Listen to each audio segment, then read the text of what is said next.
Welcome to Lotus Talks. Today we are very delighted to have with us Professor Dr. Biplab Loho Choudhury. Dr. Chowdhury is a senior professor at the Center for Journalism and Mass Communication, Vishwabharati Shantiniketan in India. And he's also the chairman of Indian Communication Congress. Welcome to Lotus Talks, Professor Loho Choudhury. In ancient Indian societies, practice of communication was driven by collective consciousness, underpinned by dharma. Can you just elaborate on that? I would like to make a distinction between India and Bharatavarsiya. Within the same territorial area, but the urban India has mostly lost touch with the dharma by following the entirely Western path. So you will look in everything characteristics, the traits which are urban cosmopolitan. But rest of the country, there you will find the dharmic tradition of this country. Now what is this dharmic tradition? From the beginning, it was nature and human in synergy, in symbiosis. Human acknowledging that the nature is actually giving them succor, giving them their existential needs. So, what happened in most of our life, from the very ancient, we tried to actually follow the nature's way. If you look into nature, it has a wideness. You can argue in a very restricted sense of science they don't have life, so how they can do.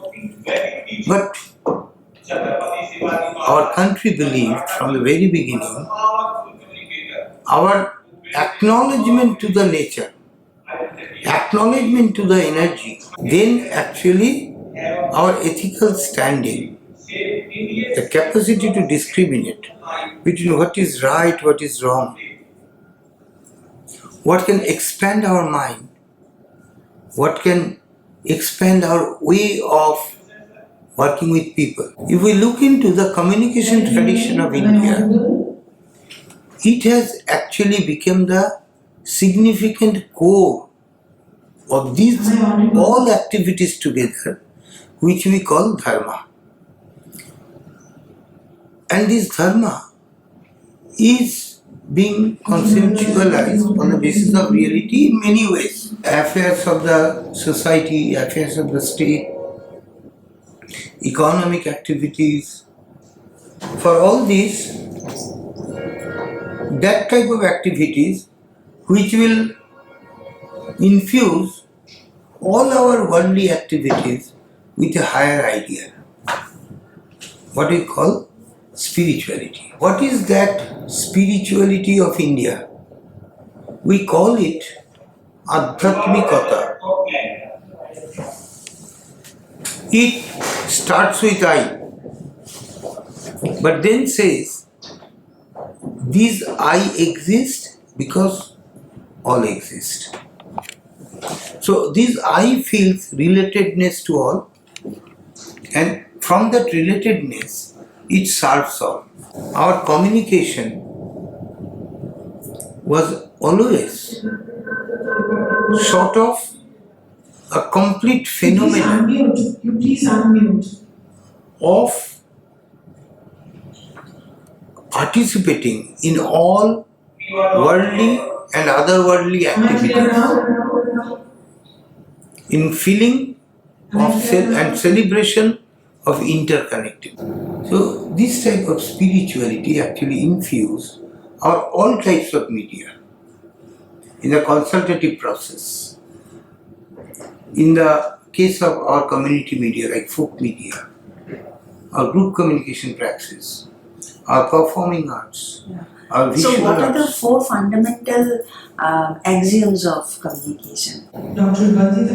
Through the Vedic period until today, we can have a limit like this, pre-Vedic to Tagore. When you look into it, we find there are 4 axiomatic nature of communication which this country has always followed. The first is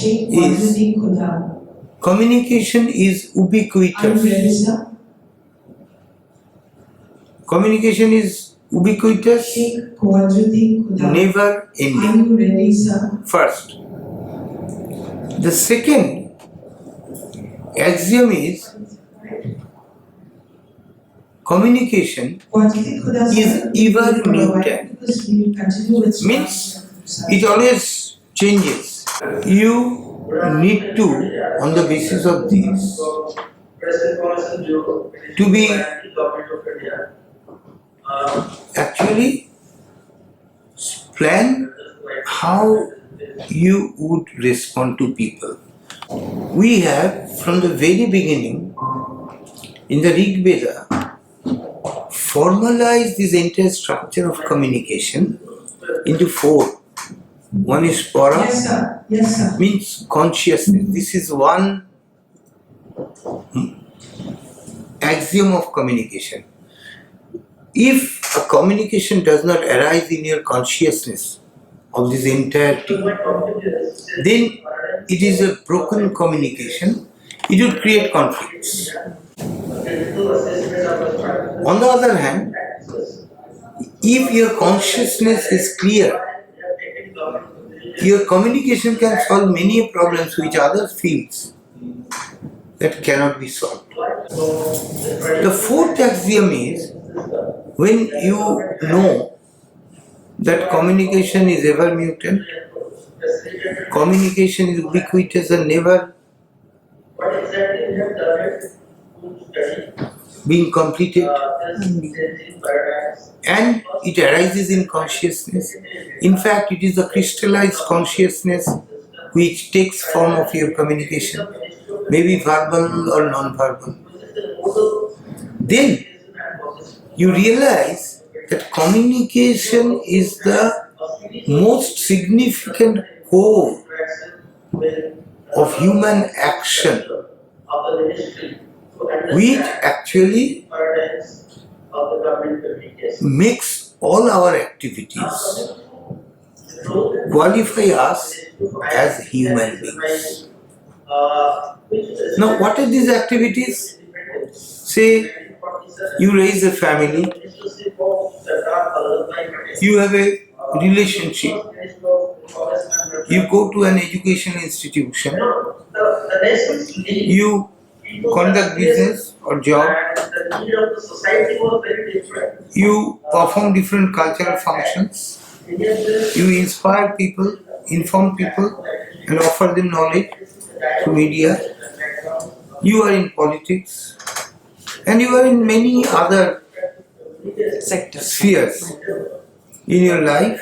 How this can be implemented into the modern communication paradigms? In this book, you have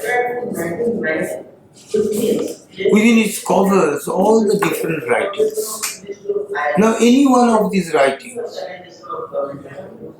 can inspire you. You start working on that.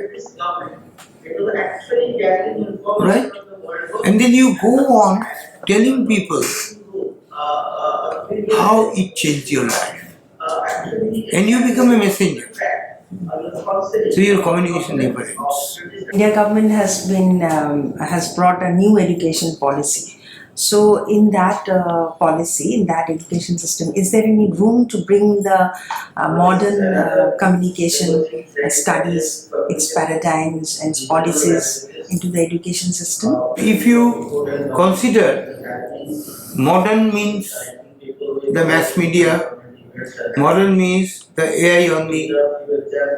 Then only the forms does not make things modern. Now the question is, the national education policy wants to have a holistic approach to life, and that is to be reflected in education.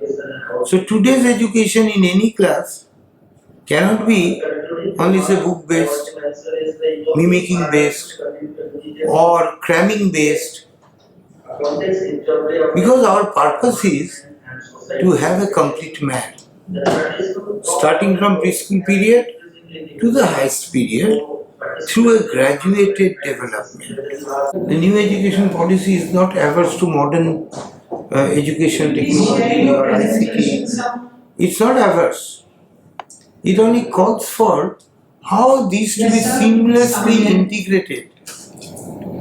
Thank you, Professor Biplab Loho Choudhury, for giving your insightful thoughts.